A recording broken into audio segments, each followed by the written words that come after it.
समविभव पृष्ठ होता क्या है? ठीक है, समविभव पृष्ठ वास्तव में एक काल्पनिक पृष्ठ होता है। मतलब इसका आकार कई प्रकार से हो सकता है। काल्पनिक का मतलब हम केवल कल्पना कर सकते हैं। ठीक है, अब इसकी परिभाषा क्या होती है कि समविभव पृष्ठ की वजह से नाम से ही क्लियर है। समविभव, सम का मतलब क्या होता है? समान, और विभव का मतलब क्या होता है? विभव तो होता है। ठीक है, मतलब जिस पर समान विभव होता है। अब इसकी परिभाषा क्या होगा? ऐसा पृष्ठ, ठीक है, जिसके प्रत्येक बिंदु पर वैद्युत विभव क्या हो? समान हो, क्या कहलाता है? समविभव पृष्ठ कहलाता है।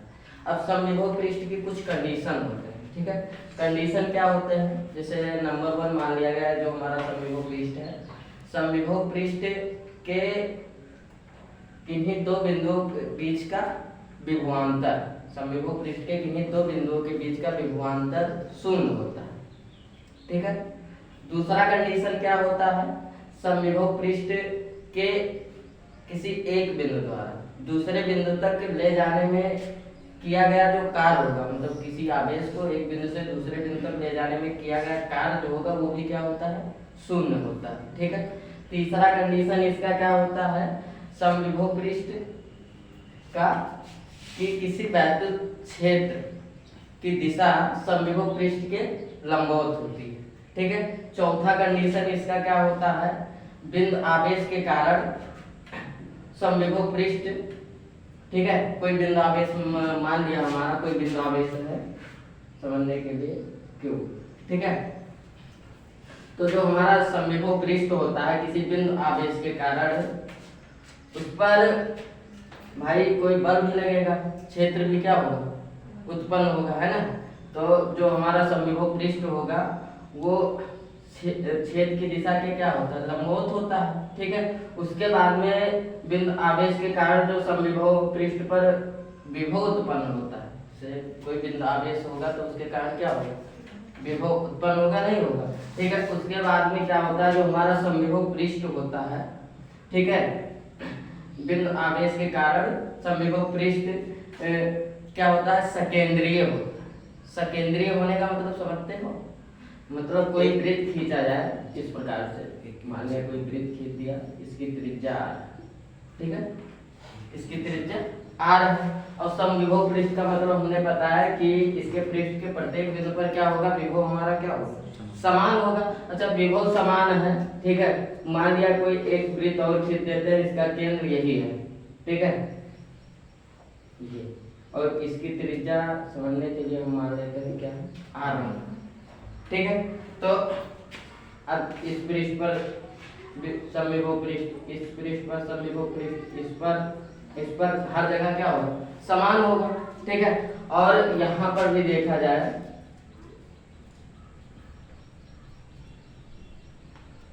दूसरे पृष्ठ पर, इस पर भी क्या होगा? समविभव क्या कहते हैं? समविभव पृष्ठ इस पर क्या, इस पर भी क्या होगा? समान होगा।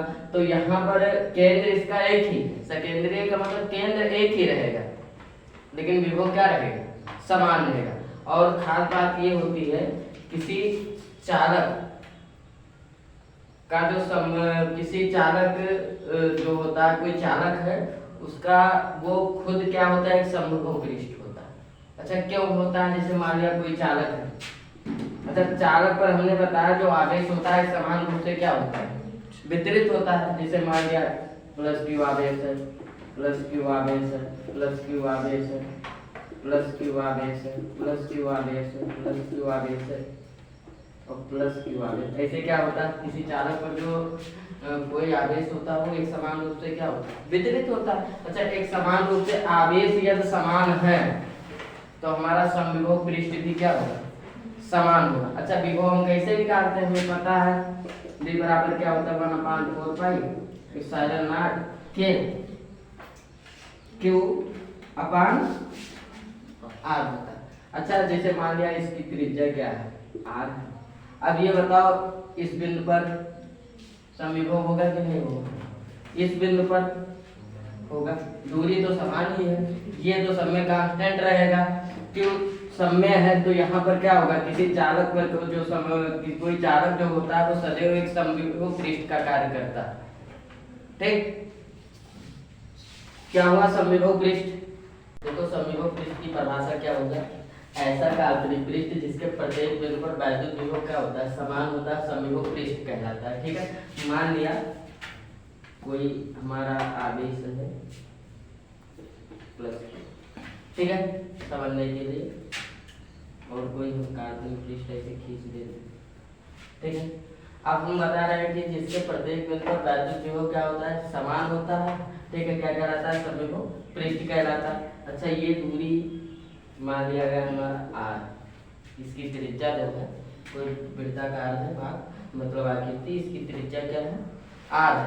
अच्छा, यहाँ पर देखा जाए समविभव पृष्ठ यहाँ पर, तो यहाँ पर क्या निकलेगा, यहाँ पर हमारा समविभव पृष्ठ जैसे हमें फार्मूला पता है विभव का कि v होता है 1/4 पाई साइन r।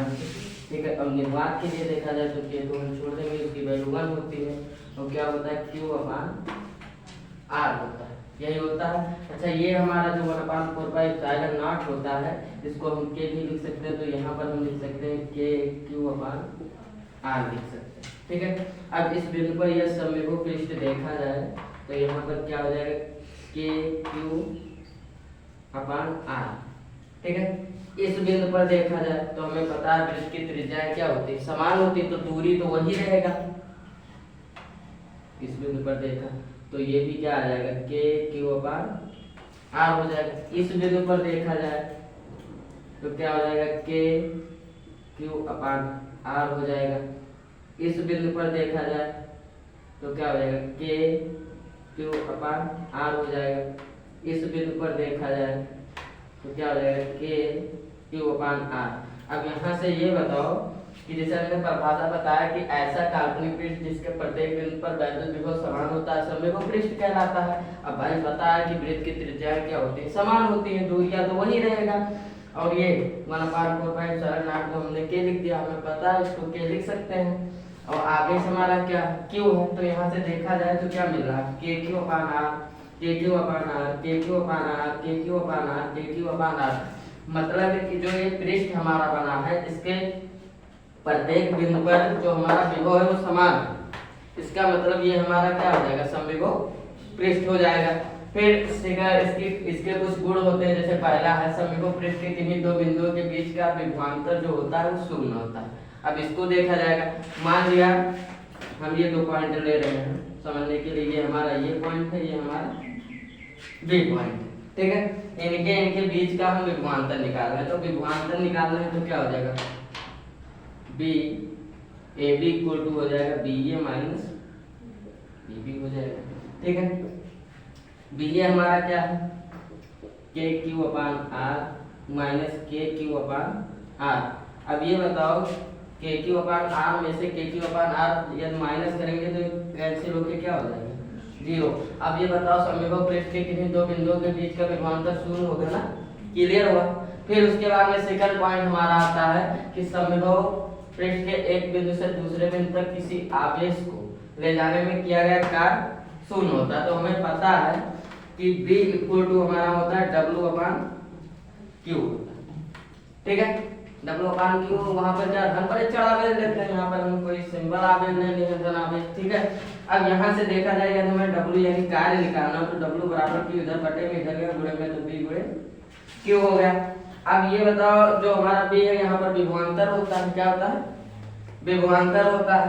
अब विभवांतर यहाँ पर कितना आ रहा है, 0 आ रहा है, तो 0 गुणे Q, और Q जो है कितना हो जाएगा, 0, यानी जो हमारा कार्य होगा वो भी हमारा क्या हो जाएगा, 0 हो जाएगा। तो सेकंड कंडीशन हमने ये बताया कि समविभव पृष्ठ के एक बिंदु से दूसरे बिंदु तक किसी आवेश को ले जाने में किया गया कार्य क्या होता है, 0 होता है। क्लियर हुआ।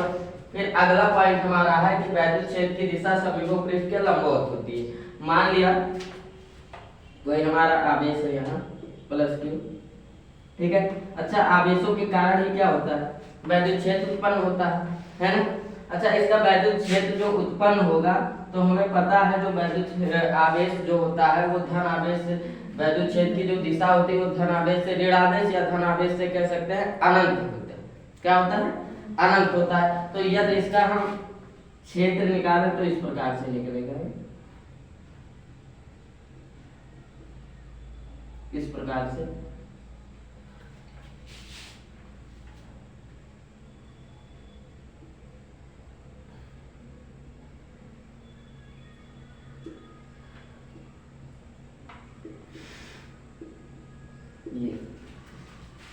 यही तो क्षेत्र प्लस क्यू के आवेश के कारण उत्पन्न होगा। ठीक है, तो अब यहाँ पर देखा जाए, हमने लिखा वैद्युत क्षेत्र की दिशा जो होती है वो समविभव पृष्ठ के लंबवत होती है। अच्छा, ये समविभव पृष्ठ है कि नहीं है ना, ये भी है कि नहीं होगा, जैसे इस यहाँ बता नहीं, और ये भी समविभव पृष्ठ ही होगा, ये भी होगा, ये भी होगा, ये भी होगा।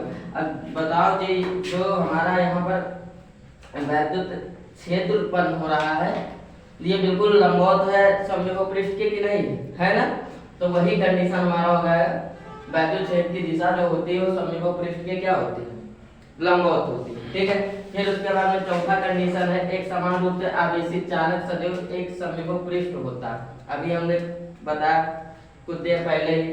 फिर बिंदु आवेश के कारण समविभव पृष्ठ सकेंद्रीय होता है, इसको समझेंगे। मान लिया इसको भी हमने बताया फिलहाल, लेकिन फिर समझ लेते हैं। प्लस क्यू आवेश है हमारा, ठीक है, इससे r दूरी पर एक कोई समविभव पृष्ठ खींचा गया है r दूरी पर, ठीक है, और इसी आवेश के कारण एक समविभव पृष्ठ और खींच दिया गया है। ये मान लिया ये हमारा है r1 दूरी पर, ठीक है। अब इसके कारण जो समविभव पृष्ठ उत्पन्न हो रहा है वो क्या होगा, समान होगा। ठीक है, मतलब जो हमारा ये छोटा वाला r त्रिज्या का जो वृत्त बना है इस पर क्या होगा, विभव हमारा समान होगा, एक समविभव पृष्ठ हुआ। फिर उसके बाद में r1 दूरी पर देखा जाए तो भाई वृत्त की त्रिज्या समान होती है, इस पर भी क्या होगा, समान विभव होगा। ठीक है, तो यहाँ पर देखा जाए कि दोनों जो वृत्त खींचे गए हैं, दोनों समविभव पृष्ठ जो खींचा गया है, इसका केंद्र क्या है, एक ही बनना है, नहीं बनना है। तो केंद्र जो हमारा एक ही होगा तो वहां पर जो समविभव पृष्ठ होगा वो क्या हो जाएगा, सकेंद्रीय। ठीक है, कोई ऐसा पृष्ठ जिसका केंद्र क्या हो, एक ही हो, क्या हो जाता है, सकेंद्रीय हो जाता है। क्लियर हुआ कि समविभव पृष्ठ क्या होता है, इसके निशान वैद्युत स्थिति ऊर्जा हमारा क्या होगा, इसके बारे में हम समझेंगे। जैसा कि हम जानते हैं कि वैद्युत आवेश एक दूसरे को क्या करते हैं, आकर्षित करते हैं तथा प्रतिकर्षित करते हैं। जैसे सजातीय आवेश होते हैं तो प्रतिकर्षित करते हैं, विजातीय आवेश एक दूसरे को आकर्षित करते हैं। ठीक है, अब वैद्युत स्थिति ऊर्जा हमारा क्या होगा, किसी आवेश को एक बिंदु से दूसरे बिंदु तक समीप लाने या दूर ले जाने में किया गया कार्य, ठीक है, किसी निकाय में ऊर्जा के रूप में क्या हो जाता है, संचित हो जाता है, और उस ऊर्जा को हम क्या कहते हैं, वैद्युत स्थितिज ऊर्जा कहते हैं। या फिर हम कह सकते हैं अनंत से आवेशों को किसी समीप बिंदु तक लाकर निकाय की रचना करने में किया गया कार्य क्या कहलाता है, वैद्युत स्थितिज ऊर्जा कहलाता है। तो अनंत से आवेशों को किसी क्या कहते हैं, समीप बिंदु पर लाकर निकाय की रचना करने में किया गया कार्य भी हमारा क्या कहलाता है, वैद्युत स्थितिज ऊर्जा कहलाता है। ठीक है, जैसे मान लिया हमारे पास दो आवेश, ठीक है, दो आवेश है और उनको अनंत से लाकर एक निकाय बनाना है, सिस्टम बनाना है। ठीक है, तो मान लिया हमारे पास एक Q1 आवेश है और एक है प्लस Q2 आवेश। इन दोनों आवेशों को पहले अनंत से क्या करना है, समीप लाना है, समीप लाकर एक निकाय की रचना करना है। उस निकाय की रचना करने में जो हमें कार्य करना पड़ेगा वही हमारा क्या हो जाएगा, वैद्युत स्थितिज ऊर्जा हो जाएगा। तो मान लिया निकाय को ला रहे हैं पहले, तो मान लिया Q1 को पहले ला रहे हैं, ये अनंत इनफाइनाइट पॉइंट है, यहाँ से लेकर आ रहे हैं। ठीक है, इसको लाकर मैंने ए बिंदु पर रख दिया, ए बिंदु पर रख दिया, अनंत से लाया और ये बिंदु पर रख दिया। अब यहाँ पर हम देखें, जब इसको अनंत से ये बिंदु तक लाया गया तो कार्य क्या करना पड़ा। ठीक है, तो यदि हम पता है कि W बराबर हमारा क्या होता है, B गुणे Q, और ठीक यही तो होता है, तो W बराबर हो जाएगा। अब यहाँ पर देखा जाएगा विभव। अच्छा, विभव की परिभाषा क्या होती है, विभव की परिभाषा होती है कि किसी धन परीक्षण आवेश को अनंत से वैद्युत क्षेत्र के भीतर लाने में किया गया कार्य क्या कहलाता है, विभव कहलाता है। ठीक है, अब यहाँ पर देखा जाए अनंत से तो हमने लाया आवेश को, लेकिन वैद्युत क्षेत्र के भीतर कह रहा है। तो पहली बात, जब यहाँ पर पहले से कोई आवेश था ही नहीं तो यहाँ पर वैद्युत क्षेत्र उत्पन्न हो सकता है? बिल्कुल नहीं उत्पन्न होगा। कि उत्पन्न होगा? नहीं उत्पन्न होगा। और वैद्युत क्षेत्र जब तक नहीं उत्पन्न होगा तब तक वैद्युत विभव भी उत्पन्न नहीं होगा। इसलिए यहाँ वैद्युत विभव हमारा क्या हो जाता है? जीरो हो जाता है। तो जीरो मल्टीप्लाई क्यू यानी W बराबर क्यू जीरो, यानी यदि हम जब Q1 आवेश को अनंत से बिंदु A तक लाते हैं तो यहाँ पर कोई कार्य हमें करना नहीं पड़ता है।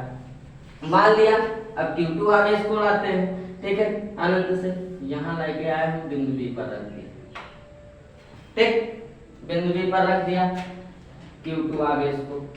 अब यहाँ पर देखा जाए, अब जब अनंत से इसको लेकर आए बिंदु B तक तो देखा जाए इसके लिए तो कुछ कार्य करना पड़ा कि नहीं करना पड़ा। तो क्या होता है? W बराबर हमारा क्या होता है? B मल्टीप्लाई Q होता है, ठीक है। तो W बराबर हमारा क्या हो जाएगा? B। अब यहाँ पर B देखेंगे, विभवांतर, कह सकते हैं विभव। अच्छा, विभव यहाँ पर उत्पन्न होगा, कैसे उत्पन्न होगा? क्योंकि ऑलरेडी हमारा Q1 आवेश यहाँ रखा है और Q1 आवेश से तो हमें पता है आवेशों के कारण वैद्युत क्षेत्र उत्पन्न होता है। अब वैद्युत क्षेत्र उत्पन्न होगा तो वैद्युत विभव भी उत्पन्न होगा, यानी जो हमारा यहाँ पर क्या करना है, विभव होगा वो Q1 के कारण उत्पन्न होगा। और Q1 के कारण उत्पन्न होगा तो इसका फार्मूला हो जाएगा 1/4 पाई एप्सिलॉन नॉट। निर्वात के लिए देख रहे हैं तो K हमारा 0 हो गया। तो यहाँ पर अब आवेश किसके कारण उत्पन्न हुआ? विभव Q1 के कारण, Q1 अपान, और मान लिया दोनों बिंदु के बीच की दूरी r है तो यहाँ पर क्या हो जाएगा? r हो जाएगा। अब ऑलरेडी हमारा Q के यहाँ पर Q2 आवेश हो जाएगा। तो यहाँ हमारा निकला W बराबर 1/4 pi epsilon not Q1 Q2 upon r, ठीक है। और ये जो कार्य करना पड़ा, मतलब अनंत से आवेशों को समीप लाकर निकाय की रचना करने में जो हमें कार्य करना पड़ा है वही हमारा क्या है? वैद्युत स्थितिज ऊर्जा है। और यही हमारा क्या हो जाएगा? U बराबर 1/4 pi epsilon not Q1 Q2 upon r हो जाएगा। वास्तव में यही हमारा क्या होगा? वैद्युत स्थितिज ऊर्जा होगा। ये तो हमने समझाया है कि कैसे क्या करना है, इसका प्रोसेस क्या है। अब उसके बाद में हम इसको क्या करेंगे? प्रूव करेंगे, ठीक है। तो आगे अब प्रूव करना हम शुरू करेंगे। इसमें ऊर्जा क्या होता है इसकी परिभाषा हमने लिखा आता है, एक आवेश को दूसरे आवेश के समीप या दूर ले जाने में कुछ कार्य करना पड़ता है। यह कार्य उस निकाय में ऊर्जा के रूप में संचित हो जाता है, इसे वैद्युत स्थितिज ऊर्जा कहते हैं। या फिर हम इसका दूसरा परिभाषा लिख सकते हैं, अनंत से आवेशों को परस्पर समीप लाकर निकाय की रचना करने में किया गया कार्य वैद्युत स्थितिज ऊर्जा कहलाता है। अब हम क्या करेंगे? वैद्युत स्थितिज ऊर्जा का व्यंजक निकालेंगे, फार्मूला निकालेंगे। तो हमने मान लिया कि माना दो आवेश प्लस Q1 और प्लस Q2 एक दूसरे के समीप रखे हैं जिनके बीच की दूरी स्मॉल r है। माना प्लस Q2 आवेश बिंदु B पर ना होकर अनंत पर रखा है। अब हम मान लिया है इसमें कि जो हमारा आवेश Q2 हो ये बिंदु B पर नहीं, कहाँ? अनंत पर रखा है। अब पहले हम यहाँ पर ज्ञात करेंगे कि आवेश प्लस Q1 के कारण बिंदु B पर उत्पन्न विभव। तो आवेश प्लस Q1 के कारण बिंदु B पर उत्पन्न विभव, तो क्या हो जाएगा? B इक्वल टू हमारा हो जाएगा 1/4 पाई एप्सिलॉन नॉट। अब हम आवेश Q1 के कारण निकालना है तो यहाँ पर आवेश हमारा क्या हो जाएगा? Q1 हो जाएगा। और बिंदु A से B तक की दूरी कितनी है? r, तो यहाँ हो जाएगा r। ये हमारा निकल आया आवेश प्लस Q1 के कारण बिंदु B पर उत्पन्न विभव निकल आया। अब उसके बाद में भाई हमने मान लिया इसमें कि माना आवेश प्लस Q2 बिंदु B पर ना होकर अनंत पर रखा है। तो अब हम आवेश Q2 को क्या करेंगे? अनंत से बिंदु B तक लेकर आएंगे। तो हम जब आवेश Q2 को अनंत से बिंदु B तक लेकर आएंगे तो कुछ हमें कार्य करना पड़ेगा। तो यहाँ लिखेंगे आवेश प्लस Q2 को अनंत से बिंदु B तक लाने में किया गया कार्य W बराबर, हमें पता है कि हमारा B इक्वल टू होता है W/Q होता है। तो यदि हम W की वैल्यू यहाँ से निकालें तो क्या हो जाएगा, B मल्टीप्लाई Q, और Q के जगह पर हम किसको ला रहे हैं, आवेश Q2 को अनंत से बिंदु B तक ला रहे हैं, तो यहाँ पर Q के जगह पर हमारा क्या हो जाएगा, Q2 हो जाएगा। अब यहाँ पर देखा जाए तो हमें आवेश प्लस Q1 के कारण बिंदु B पर उत्पन्न विभव पता है, कितना है 1/4 पाई एप्सिलॉन नॉट Q/R। यहाँ पर लिख देंगे किसके लिए, निर्वात के लिए,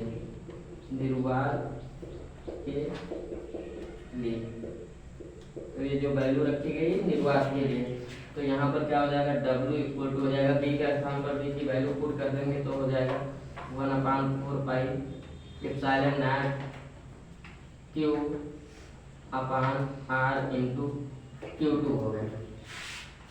तो यहाँ पर हमारा हो जाएगा W equal to 1/4 pi epsilon not Q1 into Q2/R हो जाएगा।